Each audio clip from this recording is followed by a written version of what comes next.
The overhead page crackled through Oak Creek Memorial like a prophet's warning nobody heeded. Trauma incoming. Multiple GSW, active duty military. Level 1 activation.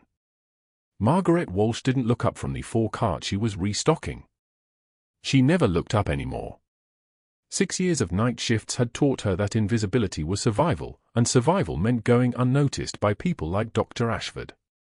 Her graying hair pulled back in a practical bun, her scrubs 2 sizes too large to hide the architecture of scars underneath, her orthopedic shoes squeaking against linoleum that reeked of bleach and industrial floor wax. She was the kind of nurse hospitals needed but never saw. The kind that changed bedpans at 2 in the morning and nobody remembered by shift change. The fluorescent lights buzzed overhead, that constant mechanical whine that settled into your skull after enough night shifts. Margaret's hands moved through the motions with the precision of someone who'd done this 10,000 times. Line the 4 bags by gauge. 8mm saline first. Smaller bore needles in the secondary tray. Her fingers knew the geometry of emergency before her brain registered the thought. Muscle memory from another life, another uniform, another set of hands that had belonged to a person the government officially said did not exist.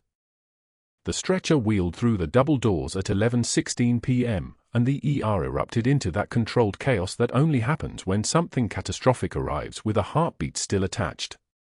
Paramedics calling vitals. Nurses in full resuscitation stance. The organized violence of people trained to fight death in 15-minute intervals. Margaret watched from the supply room doorway, still holding an unopened box of gauge pads, as they transferred the patient from the ambulance stretcher to the hospital bed. He was massive. Broad shoulders, even unconscious. His uniform was torn and dark with blood that had dried to the color of rust. An officer's bearing even in stillness, something in the set of his jaw that suggested command even when his body was broken. Shrapnel had carved grooves across his left side, and bandaging covered his throat where surgeons had already fought him once and called it a draw. The chart said General. The uniform said Special Forces. The silence said everything else. Margaret stepped back into the shadows of the supply room. She'd learned that lesson a long time ago: don't be seen. Don't be memorable. Don't let anyone track the way your hands moved or the precision of your focus.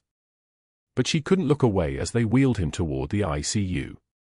Something about the angle of his neck, the faded patches on his uniform, the way even unconscious he seemed to command the space around him. She followed at a distance. Not following. Just heading toward ICU anyway. Just happening to be restocking supplies in that direction. The orderlies were preparing his bay when she arrived, cutting away the remainder of his uniform, exposing the landscape of trauma underneath. Burns on his chest. Surgical scars that looked weeks old, not hours. A body that had survived things that killed most people. Margaret stood in the doorway with the 4-cart between her and revelation. His jacket fell to the floor. Someone would toss it into medical waste, standard protocol. Margaret watched it land, watched the seams catch the fluorescent light. And then she saw it, so small most people would miss it entirely, so deliberate that it could only have been intentional. Sewn inside the jacket lining with careful stitches was a faded unit patch. Olive drab fabric, worn soft with age. A nightingale silhouette, wings spread, carrying something between its talons. Margaret's hand stopped moving. Her breath didn't change. Her face didn't shift. But inside her chest, something that had been sealed for 3 years cracked open like ice in April. That patch. That exact patch. She'd last seen it on a different uniform, hanging in a closet in a house she no longer visited. Folded into a flag at Ullington with 300 people watching and no one understanding what they were actually burying. Her son had worn that patch for 6 years. Task Force Nightingale. A unit so classified that the official record showed it never existed, operating out of forward operating bases that didn't have names, running missions that didn't happen. Her son had served under this general. Had died under this general's command. Margaret moved toward the stretcher without deciding to move. Her shoes made no sound on the tile. Her hands were steady, they'd learned steadiness in places that didn't exist, in situations where trembling meant death. She reached toward the jacket still on the bed, and for a fraction of a second, her fingers touched the patch. The embroidery was rough under her fingertips. She could feel every stitch, the imperfection of hands that had sewn this themselves. Someone had cared enough to keep this close. Someone had stitched a ghost into fabric and worn it into battle. Problem, Walsh. Dr. Ashford's voice cut through the moment like a scalpel. Margaret's hand dropped immediately.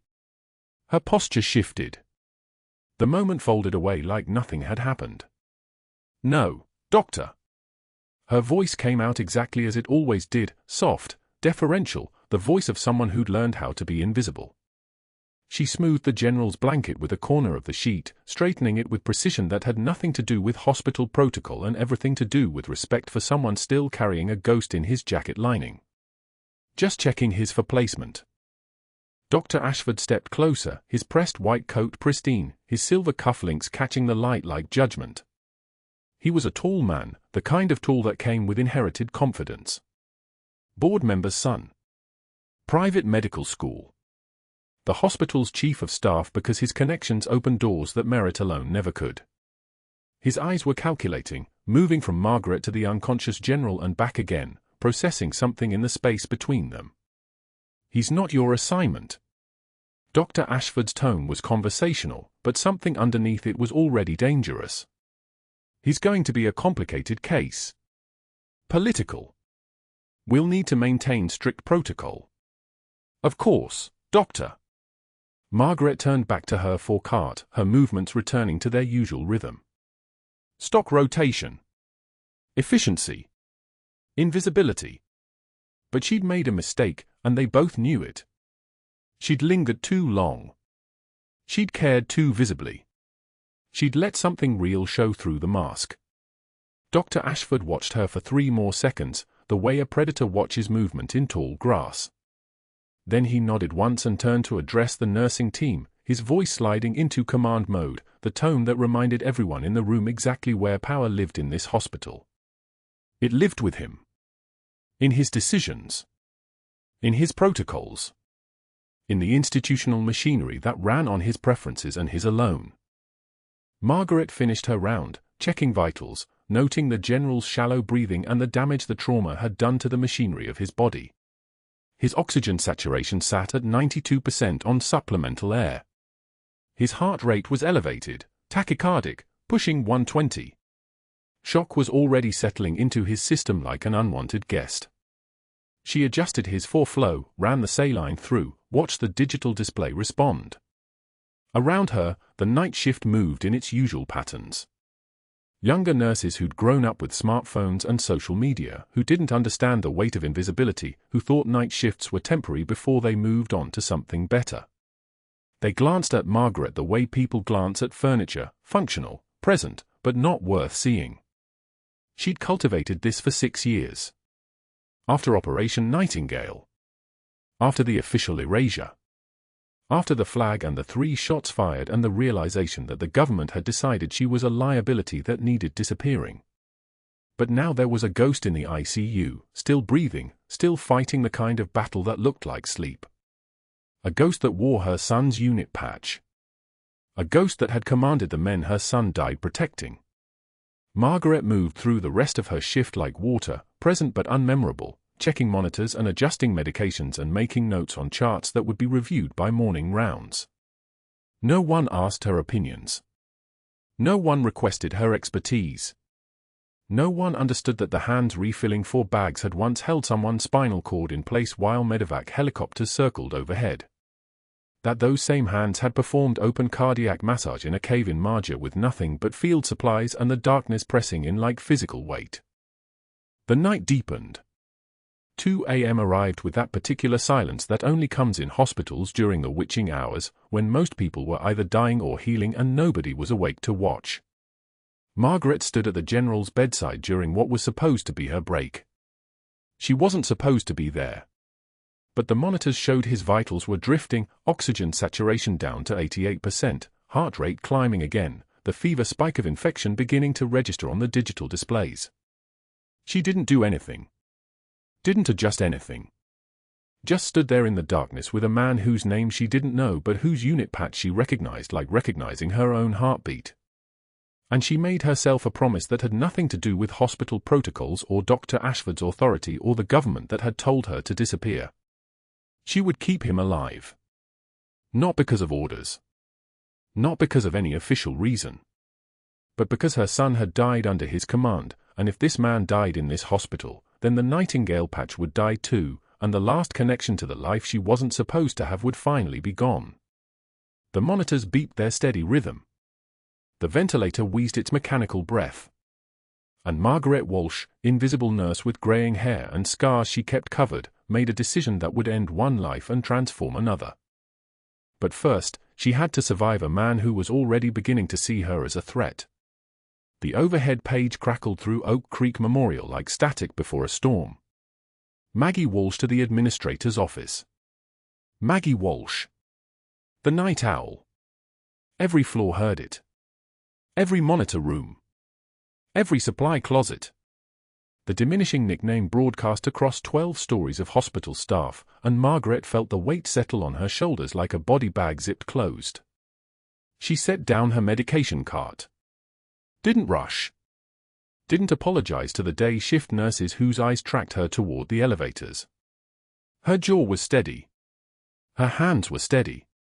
Muscle memory from Marja taking over, move slowly when they're watching, never show the calculation happening behind your eyes. The fluorescent lights buzzed overhead as she walked past the orthopedic unit. Someone whispered. Margaret heard it. She didn't stop. The elevator doors closed on her reflection, grey hair pulled back in a bun so tight it could have doubled as a tourniquet, face a blank canvas, scrubs that had seen better years. Just a nurse. Just a tired woman in her 60s heading to get reprimanded for caring about the wrong patient. That was what they all saw. That was exactly what she needed them to see. Dr. Ashford's office occupied the northeast corner of the 4th floor, all walnut and leather and photographs of him shaking hands with hospital board members. He didn't look up when she entered. His desk was arranged like a weapon, stacked files, a leather portfolio, his name placard positioned to catch the light. He was 53, with the kind of tan that came from weekends on a boat, and hair that cost more to maintain than Margaret's entire monthly rent. Sit, he said without glancing up. She Saturday. The chair was designed to be uncomfortable. Your personnel file is fascinating, Walsh. He opened a manila folder, Margaret's file, 6 years of it. He finally looked at her over the rim of his glasses. 6 years at Oak Creek. Impeccable attendance. Night shift. No complaints. No incidents. Very quiet. He let the word hang. But your bedside manner with the general in trauma ICU has become problematic. You've been spending unauthorized time with that patient. ICU patients require specialized care. Physician-directed care. Beyond your current scope. The way he said scope made it clear he meant beyond her pay grade. Beyond her rank. Beyond her place. I was ensuring proper monitoring, Doctor, Margaret said. Her voice came out measured, exactly as it should. Not defensive. Not pleading. Statement of fact. The ventilator requires. You were overstepping. He pulled out a handwritten document from his drawer. A write-up. She'd never had one in her career. I'm documenting this as the first of several performance concerns. Patient assignment policies exist for a reason, Walsh. Hierarchy exists for a reason. We can't have nursing staff deciding which patients they're attached to. He slid the paper across the desk with 2 fingers, as if it might bite him. Margaret picked it up. Read it. Every line a calculated insult masked in bureaucratic language. Inappropriate patient engagement. Violation of charge structure. Insubordinate attitude. She signed it. Her signature was steady. She'd signed things before that mattered infinitely more, blood work proving she'd survived exposure to chemicals, discharge papers from military hospitals, a new driver's license under a name that wasn't quite hers. A write-up from a man like this barely registered as interference. "You understand," he said as she stood to leave, "that another incident will result in immediate termination. We maintain professional standards here." "I understand, Doctor." She walked out. Didn't close the door too hard. Didn't let him see anything on her face. The elevator ride down felt like sinking.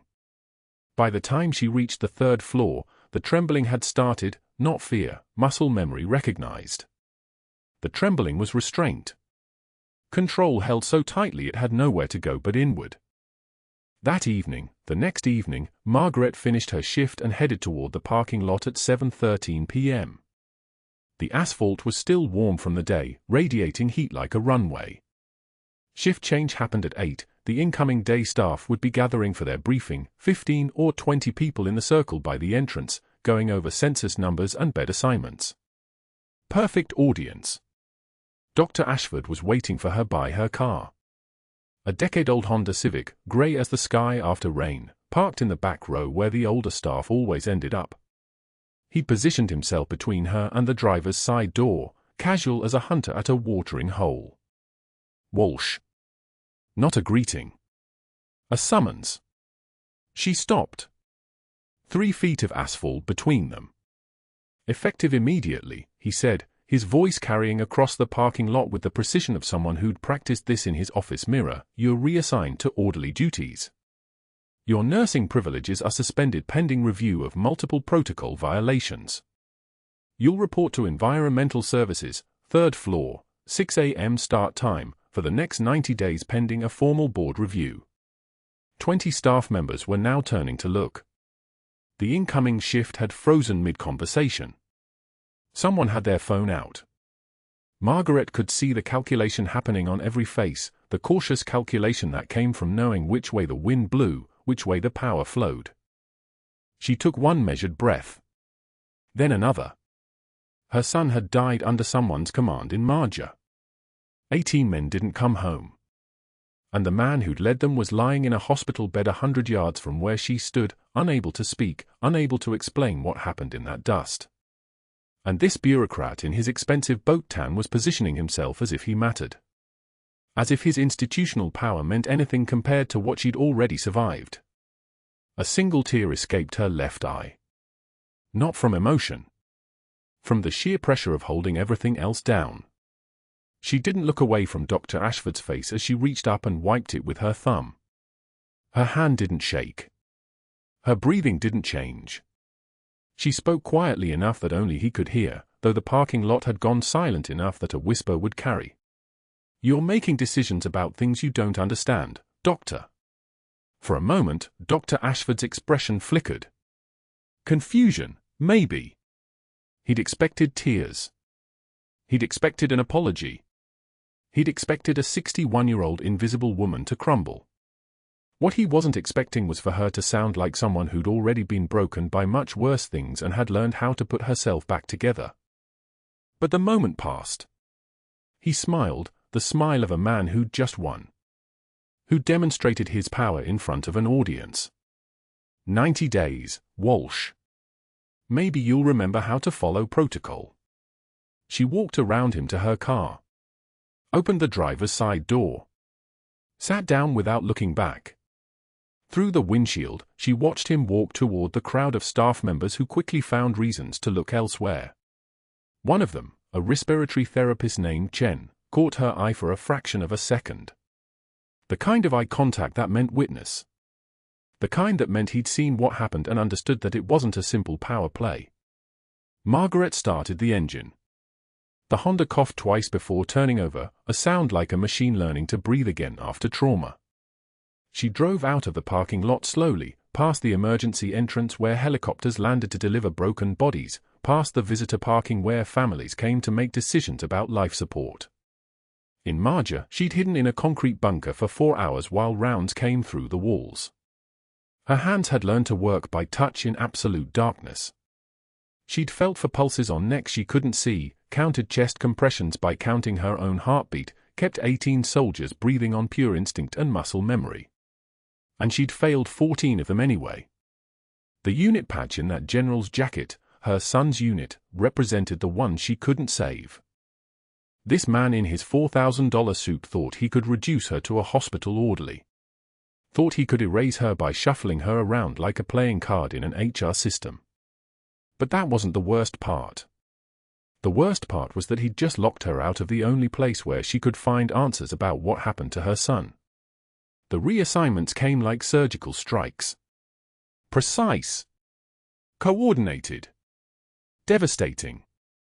By the third morning after Margaret's demotion to orderly duties, every nurse who had worked nights with her, the ones who knew her competence, who had watched her move through the ICU with the quiet authority of someone who'd held people together when systems failed, had been scattered across different floors and different shifts. Chen transferred to cardiac. Rodriguez moved to obstetrics. Willis got day shift in pediatrics. It wasn't announced. It wasn't justified. The staffing board simply showed different names in different colors, and Margaret understood immediately Dr. Ashford was separating her from witnesses.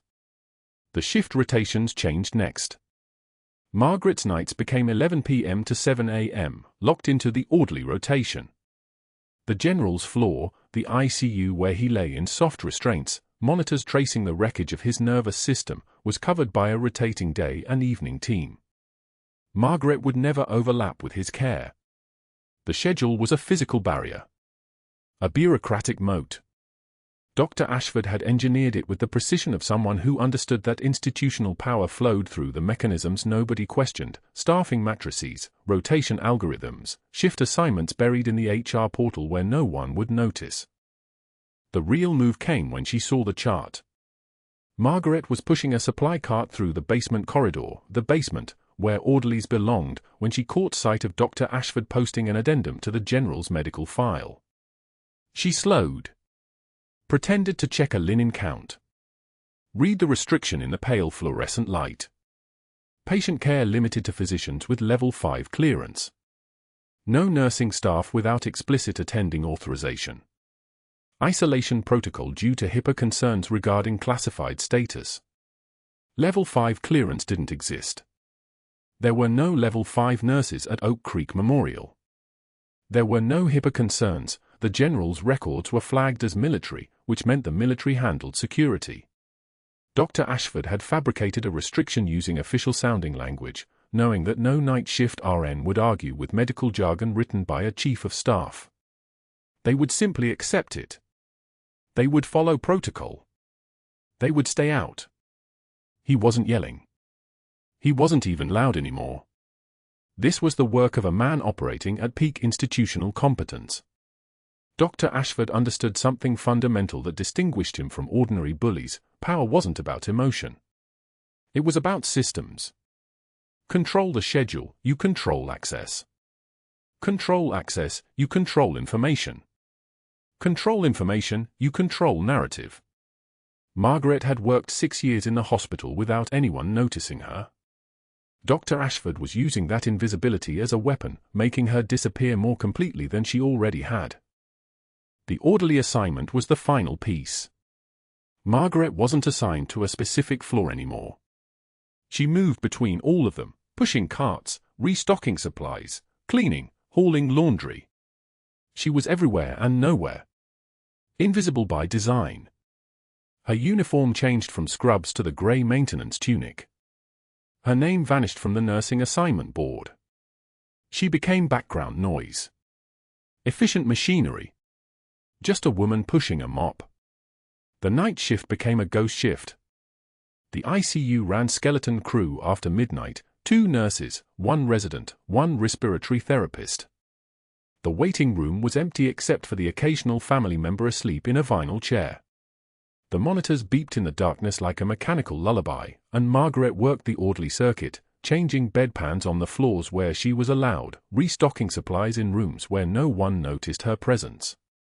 But she was watching. She was always watching.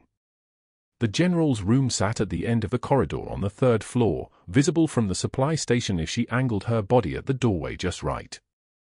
The nurses who cared for him were competent, she could tell by how they moved, by the efficiency of their vital sign checks, by the lack of hesitation in their procedure calls. But they were also disengaged. They didn't know him. They didn't understand that the man in the bed had led 214 Marines into Marja in 2009, that he'd refused to evacuate wounded, that he'd dragged bodies to the extraction zone under fire. They saw a chart. A set of metrics. A level 5 isolation case.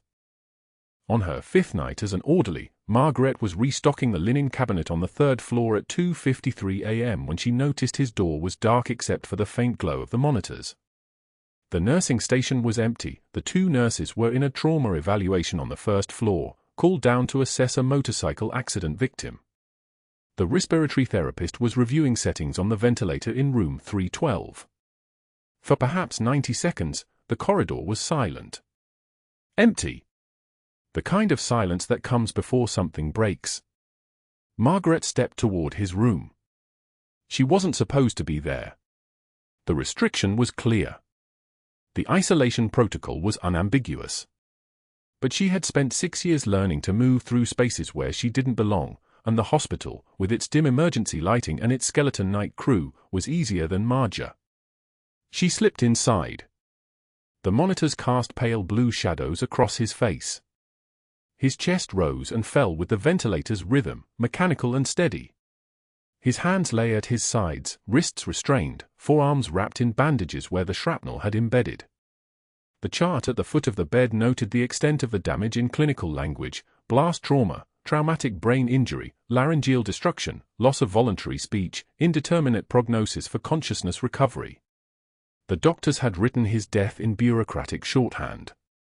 He was the kind of patient families transferred to long-term care facilities. The kind who lay in the dark and blinked slowly at nothing. Margaret knew better. She'd seen this before. In Marja. In the dark of the FOB operating tent where she'd worked for 48 hours straight, her hand steady on the surgical knife, on the retractor, on the vessel clamps while shells detonated outside and the canvas wall shook like a living thing. She'd seen men who looked like this, broken beyond recognition, monitors showing what was left instead of what had been. Some had come back. Some hadn't. She looked at his hands. Operator's hands. Scarred. The kind of hands that had held weapons and held people. She thought about her son, Corporal David Walsh, call sign Prophet, who'd written letters home describing the general as the kind of officer who knew every man's name, who led from the front, who'd personally evacuated 2 wounded Marines while under sniper fire. David had been under his command when the ambush happened. David had been 23 years old. "I'm Major Margaret Walsh," she whispered to the unconscious man, her voice barely above the ventilator's mechanical breath. "I trained field medics for Task Force Nightingale. One of them was my son." The machines didn't answer. The monitors traced their patient lines. Nothing changed. "He wrote me letters about you," Margaret continued, and her hands were steady as she checked his foresights, verified the ventilator settings, confirmed his oxygen saturation. 61%. The number registered like a flare. "He said you were the kind of general who wouldn't leave anyone behind." His eyes didn't open. His hand didn't move. But she saw something, a minute increase in the tension in his jaw. Micro-expression. The involuntary response of a brain that was somewhere in there, listening to the sound of her voice the way she'd trained her field medics to listen, with every part of the nervous system, even when consciousness wasn't available. She was about to leave when she saw it, the faded patch sewn into the lining of his jacket, hanging on the chair beside his bed. Task Force Nightingale. The same patch her son had sewn into every jacket he owned. The symbol of the unit that didn't officially exist, the operation that had been classified so thoroughly that her son's death certificate listed his cause as training accident, and the general in front of her carried official orders describing a mission that, according to all records, had never happened. The door opened. One of the night nurses appeared in the doorway, her expression shifting from neutral to startled in the space of a breath. "You're not authorized in here," the nurse said. "Not unkind, just factual." Margaret stepped back from the bed, her movement smooth. Orderly. Invisible. Restocking supplies. I'll go. The isolation protocol. I know, Margaret said, and she moved past the nurse into the hallway before any argument could form. But what the nurse didn't see was Margaret's hand, moving with practiced precision, leaving something behind, her own unit patch, the one she'd worn under her civilian clothes for 6 years, the one her son had given her before his last deployment. She'd tucked it beneath the general's pillow where only someone who was looking would find it. She didn't know if he would ever see it. She didn't know if consciousness would return, or if Dr. Ashford had successfully isolated her not just from the patient but from any possibility of helping him. But she had done what she came to do. She had broken the isolation protocol. She had delivered what the general needed to know. Someone remembered. Someone knew his story. Someone knew that his mission mattered, even though official records said it never happened. The next morning, as she clocked out from the orderly shift, the weight of the restriction, the schedule change, the fabricated protocols, the systematic separation, settled on her shoulders like body armor. But that wasn't the worst part. The worst part was understanding that Dr. Ashford had been right about one thing: Margaret was dangerous to his control of the hospital. Because she wasn't just a nurse. She was something else entirely. And now, he'd locked her away where she couldn't access the one person who might understand why. The night shift stretched ahead of her like a prison. The general lay on the 3rd floor, isolated by bureaucratic walls thicker than any lock. And somewhere in the darkness between the machines and the monitors, Margaret began to understand that Dr. Ashford had made a terrible miscalculation. He'd removed her from the system expecting her to accept it. He'd isolated her expecting her to break. He'd never considered what would happen when the system itself failed. The second night after the demotion, the hospital's backup generators failed at 11:27 p.m. No warning. No reason. Just darkness that swallowed the entire ICU wing like a mouth closing. The emergency lights kicked in, blood-red and insufficient, casting everything in the kind of gloom that made shadows move wrong. Margaret was restocking supply carts on the 3rd floor when the code started screaming through the overhead system. Not one code. 3 simultaneous codes lighting up across different wings. The hospital's infrastructure groaned under the demand, and somewhere in that chaos, the general flatlined. She didn't think. Her feet were already moving before her brain caught up, muscle memory overriding the protocols that had just fired her, the boundaries that were supposed to keep her away from him. Hands that had held lives together in Marja knew what flatlined meant in near darkness. The stairwell door opened before she could touch it, another nurse emerging, wild-eyed and panicked. Margaret pushed past her without apology. 2 flights down. The hallway stretched in that terrible emergency light red. Her scrub shoes barely whispered against the tile. The ICU was chaos. Nurses scrambled with flashlights held between their teeth, creating shadows that contradicted each other. Someone was crying about the generators. The backup system had engaged everywhere except the ICU, a catastrophic failure that meant the resuscitation team was operating blind, literally, monitors dark, no power for the equipment that separated life from death. The general's room was a study in organized panic. His monitor screamed on battery backup, a sound like an animal dying. O2 sat dropping, 89, 84, 79. His chest rose and fell in that agonal, drowning pattern, the pattern of a man suffocating from his own blood. Margaret was through the door before anyone registered her presence. The lead resident, Dr. Chen, was already calling for manual bagging, but his hand shook. The attending was frozen, waiting for power that wouldn't come. No time for hierarchy. No time for demotion paperwork. His hemothorax, Margaret said. Not a question. The asymmetrical breath sounds on the left, the way his neck veins were distending, the panic in his single open eye. Blood filling his chest cavity like a drowning that came from inside. We need imaging, we need, Dr. Chen started. We need a knife. Now. Margaret was already moving, pulling the general's gown aside, her fingers reading his ribs like braille in the flashlight beam a nurse angled toward her. Second intercostal space, midclavicular line. The anatomy was the same everywhere, Raleigh or Marja, hospital or field tent. A body was a body. Blood needed air or it killed you. You can't just, the attending began. Margaret was already gone, moving through the hallways with the precision of someone who'd operated in worse light than this, because she had. The maintenance closet was 2 corridors over.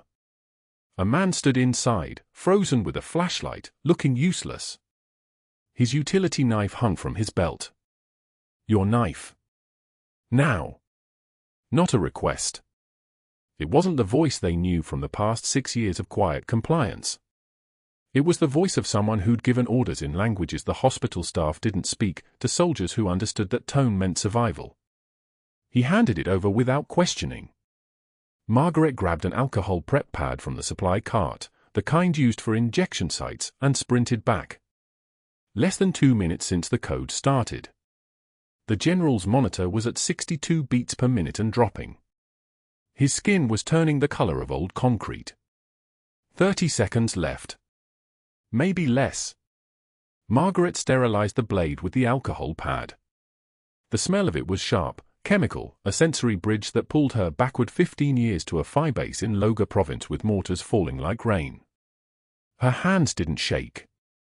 Her hands never shook when people were dying. That was the training talking, the training that had cost her everything and never let her stop being what it had made her. She found the space between his ribs. The incision was quick, certain, a slice that separated skin from the muscle beneath. Blood welled immediately. A nurse gasped. Margaret ignored her? The pleura came next, the thin membrane protecting the lung, and she penetrated it with the same knife, feeling the resistance give way. The sound was small, intimate, the sound of something tearing that should never tear. The hemothorax poured out, arterial red and absolute, soaking the sheets, running across his ribs.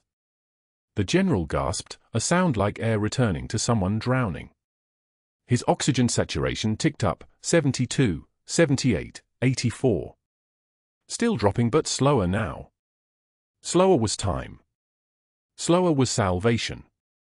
She grabbed a chest tube from the supply tray someone had left. They were following her now, these younger doctors who'd learned their medicine in the comfortable age of electricity, and they were realizing they were watching something that had no name in their training manuals. The tube went in with the precision of someone who'd inserted hundreds in conditions far worse than this. She taped it in place. The blood drained into the collection chamber, gravity doing the work the machines couldn't. The general's monitor began to sing in sinus rhythm. 90 beats per minute. Strong. Regular. The monitor screen glowed to life as the backup power cycled through, fluorescent overhead lights flickering back to awareness. The ICU resolved itself from shadow into color, and in that moment of sudden brightness, Margaret was standing over the general's chest with his blood soaking through her scrubs up to her elbows, the utility knife still in her right hand, her left hand steady on the chest tube she'd placed with a maintenance blade in near darkness. Dr. Ashford appeared in the doorway. His face went white first, then red, not the red of exertion but the red of a man watching his carefully constructed order collapse in real time. His eyes tracked from the patient, alive, breathing, monitor singing, to Margaret, who met his stare without apology. "Everyone out," he said quietly. "Now." The ICU cleared. Even the doctors who'd trained for years to stand their ground retreated from the tone in his voice. Margaret didn't move. She set the knife down, gestured for a nurse to take over monitoring the line she'd placed, and turned to face him. He advanced until they were separated by nothing but the general's bed and whatever rage he was trying to keep leashed inside his surgeon's hands. His voice came out shaking. "You performed an authorized surgery. With a kitchen knife. On a special forces general. You violated every protocol, every regulation, every standard that keeps this hospital functioning." He was drowning in his own blood, Margaret said. Generators were out. You would have let him die.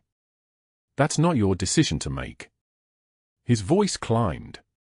Security. The guards appeared in the doorway, 2 men in Navy uniforms, confused about their assignment until they understood it. Their hands went to Margaret's arms, professional and impersonal. She didn't resist. Resistance was pointless now, and Margaret had learned long ago to pick her battles. The general's eyes were open, tracking her as they moved her toward the door. For the first time since his admission, something like recognition flickered across his face, not in his eyes but in the way his hand moved slightly on the bed, reaching. Margaret said quietly, "Your men deserved better." "So did you." And then she was gone, guards on either side, moving through corridors suddenly aware of her in the way crowds are aware of disasters.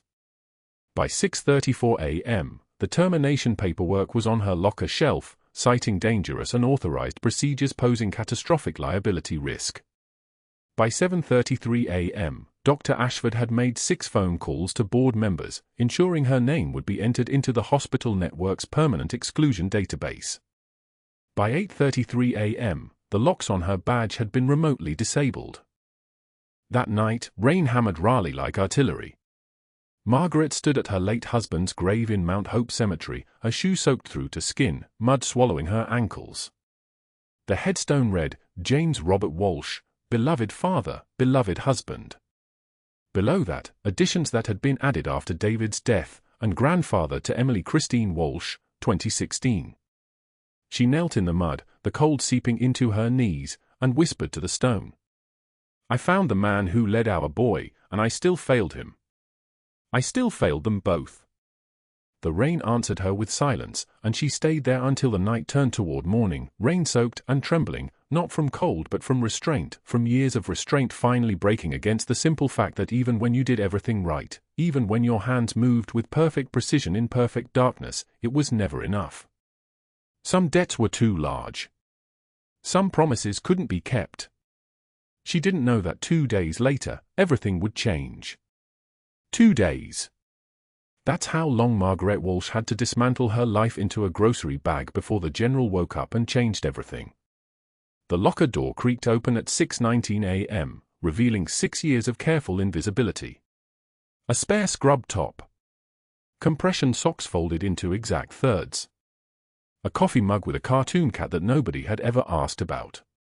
She placed each item into the bag with the same precision she'd once used to pack a medical rucksack for a 48-hour patrol in Helmand Province.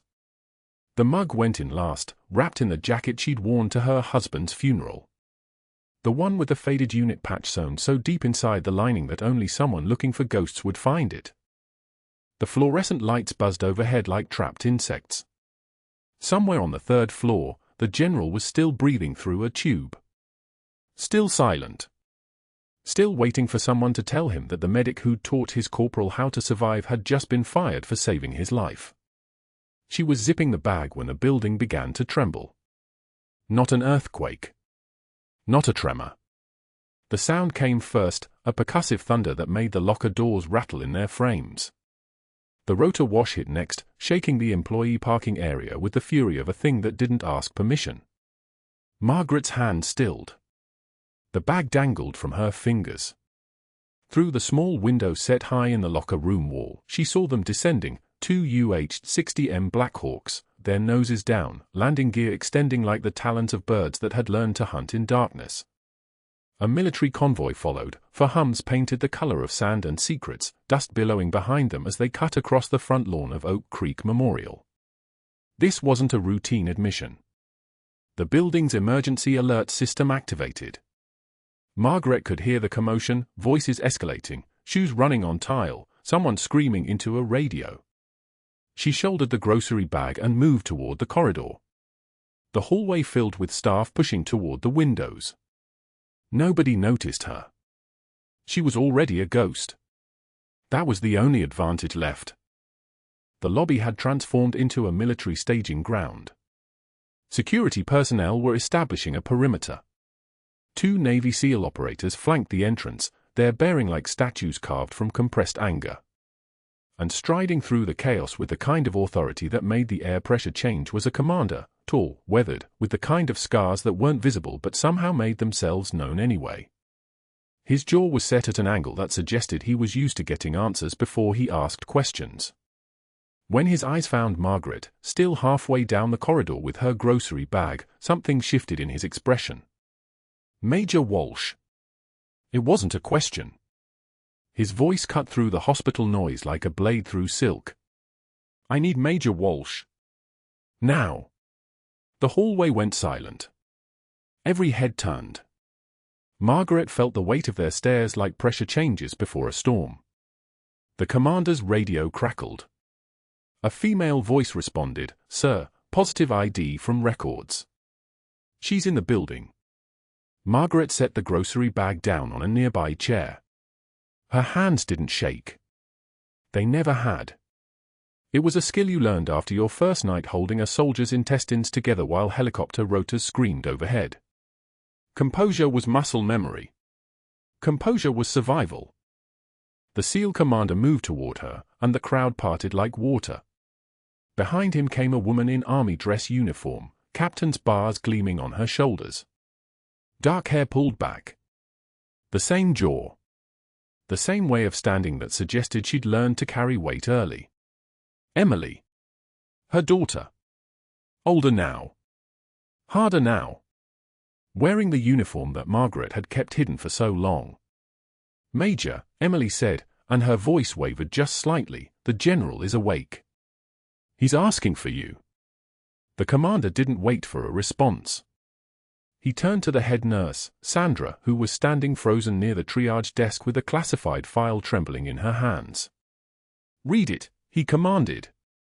"Everyone needs to hear this." Sandra's voice shook as she opened the document. The papers were stamped red, classified. Eyes only. Operation Nightingale. Combat medical badge, Sandra read, her voice barely a whisper. The paper rustled. Bronze star with Valor. A nurse gasped. Margaret kept her face level. Unremarkable. Empty. 2 purple hearts, Sandra continued, each word seeming to cost her something.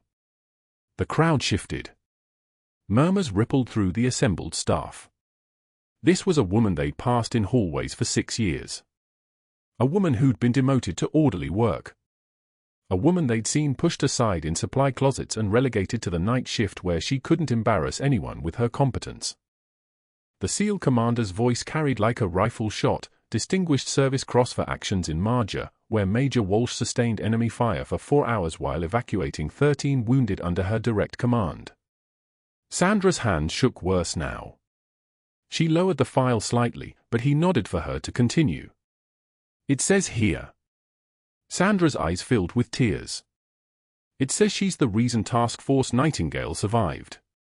Silence. Not the absence of sound. The presence of recognition. The commander stepped forward, his scarred hands at his sides. Major Margaret Walsh served 12 years. 3 combat tours. She was officially erased from military records following Operation Nightingale because that operation was never classified as real. 13 men walked out of Marja alive because this woman chose to prioritize them over protocol. Over regulations. Over self-preservation. He paused. 2 days ago, you fired her. For doing exactly the same thing. Down the hallway, a door opened. Dr. Ashford emerged from his office, already pale. The words must have reached him. The implications must have been arriving like casualties coming through a trauma bay all at once. His face drained further as the commander turned toward him. Ashford's hand reached for his office door frame as if it might anchor him to something solid. It didn't. Nothing could. The commander continued in a voice that carried the weight of classified authority, "I'm placing this facility under military investigation. Everyone in this hallway is a potential witness." Ashford's hand fumbled for his office doorknob. He backed into his space like a man retreating from something radioactive. What he didn't know was that the hospital's IT director, a stocky man named Rodriguez, who wore a faded Helmand Province tattoo on his forearm and had spent for years teaching insurgents why you don't underestimate Marines, had already built a fortress of evidence. Rodriguez had been watching Ashford's login attempts on the hospital security system at 11:34 p.m. the night after Margaret's termination. He'd watched Ashford try to delete files. ICU footage. Parking lot surveillance. The supply closet recording. Every single deletion attempt was logged. Every attempt failed because Rodriguez had changed the administrator passwords at 11:28 p.m. By 2:15 a.m., Rodriguez had 3 external hard drives loaded with every frame of Ashford's voice in the parking lot, his hands shaking with fury as he destroyed her career. Margaret's precise, practiced movements in the darkness with a utility knife, saving a general's life while Ashford slept safely in his suburban home. By noon, 3 copies existed in 3 separate locations. One to the State Medical Licensing Board. One hand-delivered to the hospital's board of directors. One to the SEAL commander himself, who held it like evidence from a war crime investigation. The board met within 4 hours. By sunset, Dr. Ashford's medical privileges were suspended. By the end of the week, his license was under review by the state. No hospital in North Carolina would hire him. No clinic. No urgent care facility in a 200-mile radius would return his calls. 6 months passed. 6 months of Margaret testifying before military review boards. 6 months of her service being officially restored in documents that still couldn't be made public but carried the weight of truth in the rooms where it mattered. 6 months of the general healing, his voice returning in therapy sessions, memories surfacing like bodies after a flood. And then Margaret Walsh returned to Oak Creek Memorial in her dress uniform. The army dress blue was sharp against her shoulders. Major's oak leaves polished to a shine. Decorations across her chest told the story that had been erased: combat medical badge, Bronze Star, Purple Hearts, ribbons that meant 18-minute firefights, ribbons that meant holding ground when holding ground meant dying. The decorations hung like medals on a ghost finally becoming solid. She was guest lecturing the surgical residents on combat medicine. The hospital's new chief of staff, a woman who'd served in the Navy herself, had insisted on it. Reputation rehabilitation. Institutional accountability. The official language of trying to undo what should never have been done.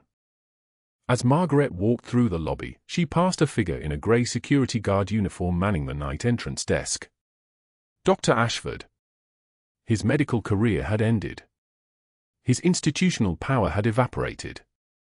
The only job he could find was the one that kept him closest to the place he'd once ruled, watching it from the bottom, stripped of his white coat, stripped of his authority, reduced to checking visitor badges and calling for housekeeping when someone spilled coffee in the waiting room. He looked up as she passed. His face went pale. She didn't acknowledge him. Acknowledgement would have been kindness. She simply walked past the way she'd walked through every humiliation for 6 years, like a woman who had already survived the worst and knew that small men's opinions were just noise. In the VIP wing above, the general stood from his wheelchair. His recovery was incomplete. His voice was still rough from the breathing tube, still broken in places where trauma had fractured it. But he stood. And when Margaret entered the conference room, because he'd arranged this moment, had insisted on this gathering, everyone in that space understood they were witnessing something sacred. The room fell silent. Margaret's daughter Emily. The SEAL commander. Rodriguez from IT, still wearing his Marine bearing like a second uniform. Sandra the head nurse. 50 hospital staff members who'd passed her in hallways for 6 years without knowing they'd been working alongside a legend. The general's hand rose in a salute. He held it for 5 seconds. 4. 5. An eternity compressed into a moment. Then, with visible effort, he lowered himself to one knee. His voice was barely above a whisper, but every word landed like a hammer strike. "Your son died getting me out, Major." Corporal David Walsh held that position for 18 minutes so our extraction could succeed. Margaret felt something crack inside her chest. Not breaking. Breaking open. "I've waited 3 years to tell you," the general continued, his own voice fracturing, "that he was the bravest kid I ever served with. That he taught every operator under my command how to lead from the front. That nothing we accomplished in Marja would have been possible without what your son believed about loyalty and duty and never leaving people behind." Margaret knelt with him. Her hands, those hands that had held too many lives together, that had performed miracles in darkness, reached out and took his. For the first time since her husband's funeral, her composure didn't fracture from pain. It opened from something else. Something that looked like recognition. He learned that from his father, Margaret whispered. I just reminded him. They stood together, two warriors carrying different scars from the same war, and rendered each other the salute that mattered more than any official recognition. The room held its breath. The moment held. As Margaret left Oak Creek Memorial that evening, she passed Dr. Ashford's security desk one final time. This time she stopped. This time she looked at him directly. And she spoke the words she'd been saving for the moment when he would understand exactly what he'd been standing next to. Sometimes the bravest warriors carry stethoscopes, not guns. She walked into the Raleigh night, finally visible. Finally home. Finally, the world had caught up to what one general and 13 survivors had always known. If this story moved you, please subscribe. The stories of invisible heroism, the ones walking past us in hallways, the ones pushing mops after saving lives in darkness, they deserve to be seen. Like, comment with your thoughts on Margaret's journey, and share this with someone who needs to know that sometimes quiet strength is the loudest voice in a room.